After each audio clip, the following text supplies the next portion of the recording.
பிரசித்தி பெற்ற எட்டுக்குடி ஸ்ரீ சுப்பிரமணிய சுவாமி திருக்கோவிலில் சித்திர பௌர்ணமி பெருவிழா திருத்தேரோட்டம். ஆயிரக்கணக்கான பக்தர்கள் கந்தனுக்கு அரோகரா, முருகனுக்கு அரோகரா என பக்தி பரவசத்துடன் தேரை வடம்பிடித்து இழுத்தனர்.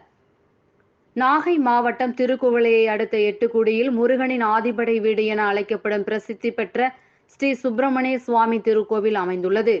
இக்கோவிலில் சித்திர பௌர்ணமி பெருவிழா ஒவ்வொரு ஆண்டும் வெகு விமர்சையாக நடைபெறுவது வழக்கம். இந்நிலையில் சித்திர பௌர்ணமி பெருவிழா கொடியேற்றத்துடன் கடந்த 14ஆம் தேதி துவங்கியது. விழாவின் முக்கிய நிகழ்வான திருத்தேரோட்டம் இன்று விமர்சையாக நடைபெற்றது.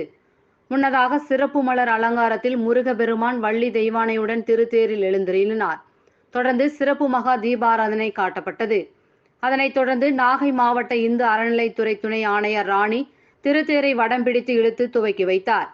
கீழவீதியில் துவங்கிய தேரினை பக்தர்கள் அரோகரா கோஷமிட்டு பக்தி பரவசத்துடன் வடம் பிடித்து இழுத்தனர். திருத்தேராது 4 வீதிகள் வழியாக சென்று மீண்டும் நிலையை வந்தடைந்தது.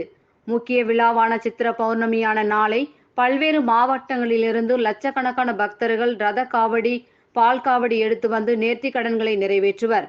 மேலும் நாளை அதிகாலை முதல் 24 மணி நேரமும் இடைவிடாத பால் அபிஷேகம் என மொத்தம் 56 மணி நேரம் பால் அபிஷேகம் நடைபெறும்.